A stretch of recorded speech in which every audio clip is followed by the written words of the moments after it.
Hello, আসসালামু আলাইকুম সবাইকে। আপনাদের সবাইকে ওয়েলকাম করছি আমার আরও একটা নতুন ভিডিওতে। ভিডিওটা আরও কিছুদিন আগে যখন আমরা সবাই মিলে কক্সবাজারে ট্যুর দিয়েছিলাম, ফ্যামিলি ট্যুর। এবারের ট্যুর প্ল্যানটা আমাদের অন্যরকম ছিল যে আমরা যে কয়দিন কক্সে থাকবো সেই কয়দিন আমরা প্রত্যেকটা আলাদা আলাদা হোটেল বা রিসোর্টে থাকবো। সবসময় যেটা হয় ঢাকা থেকে হোটেল বুক করে চলে আসি, তো সেক্ষেত্রে অন্য কোনো রিসোর্ট বা হোটেলে থাকা হয় না। তাই এবার ট্যুর প্ল্যানটা এইভাবে রেখেছি যাতে করে আমরা বেশ কয়েকটা রিসোর্ট বা হোটেল আমরা এক্সপ্লোর করতে পারি বা সেগুলির অভিজ্ঞতা নিতে পারি। আজকে আমরা চলে আসছি মারমেড ইকো রিসোর্টে, যেটা হচ্ছে মারমেড বিচ রিসোর্টেরই আরেকটা প্রপার্টি।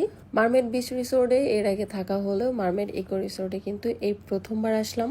ঢাকা থেকে আসার আগে ভেবেছিলাম খুব মজা করব, অনেক ভিডিও করব আর অনেক ছবি তুলবো, কিন্তু দেখেন বৃষ্টি তো আমার পিছুই ছাড়ে না। আমার বোনের কিন্তু এটা ফার্স্ট কক্সবাজার ট্যুর ছিল, কিন্তু দেখেন বৃষ্টি তো একদমই পিছু ছাড়ছে না। সো যতটা এক্সপেকটেশন ছিল আমাদের যে আমরা মজা করবো, আসলে ওরকম কিছুই করতে পারি নাই।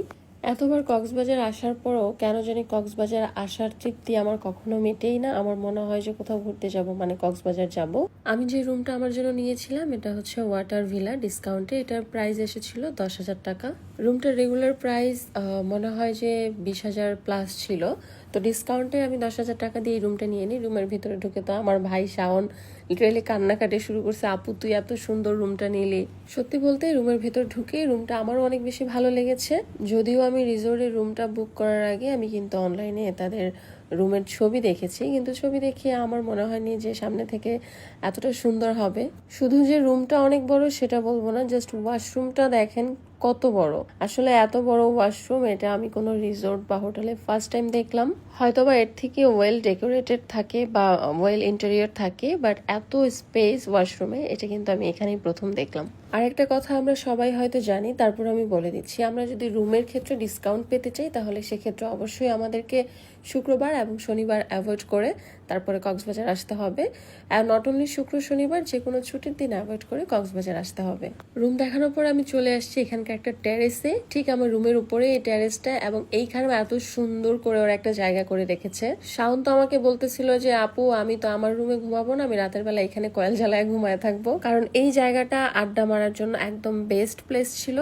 মারমেড রিসোর্ট আমার কাছে অলওয়েজ বেস্ট লাগে, কারণ ওরা একদম ন্যাচারাল একটা ভাইবস রাখে যেটা আর কোথাও পাওয়া যায় না। তবে সব সময়ের মতো মারমেডে খাবার অনেক বেশি এক্সপেন্সিভ। নট অনলি খাবার, ওদের রুম রেন্ট গুলিও অনেক বেশি। যারা আমার মতো একদম নিরিবিলি থাকতে পছন্দ করেন, একদম শুনশান জায়গা পছন্দ, তাদের জন্য মারমেড কিন্তু বেস্ট একটা রিসোর্ট। তবে আর কিছু যেমন তেমন মারমেডের খাবারগুলো এক্সপেন্সিভ হলেও কিন্তু ওদের কোয়ালিটি অনেক ভালো। আর দুর্ভাগ্যবশত আমরা ওদের ব্রেকফাস্টটা নিতে পারি নাই, যেটা কমপ্লিমেন্টারি ছিল। ইচ্ছে করে ব্রেকফাস্টটা নেওয়া হয় নাই, কারণ তার আগেই আমরা বের হয়ে গিয়েছিলাম, আর সেই জন্যই কিন্তু ওদের ব্রেকফাস্টটা আমি আপনাদের সাথে শেয়ার করতে পারি নাই। আজকের ভিডিওটা কিন্তু এখানেই শেষ করছি, কারণ প্রচুর ছবি তুলতে হবে, প্রচুর ভিডিও করতে হবে, যেহেতু এখন বৃষ্টি একটু কম। সো দেখা হচ্ছে অন্য কোনো ভিডিওতে। সবাই ভালো থাকবেন।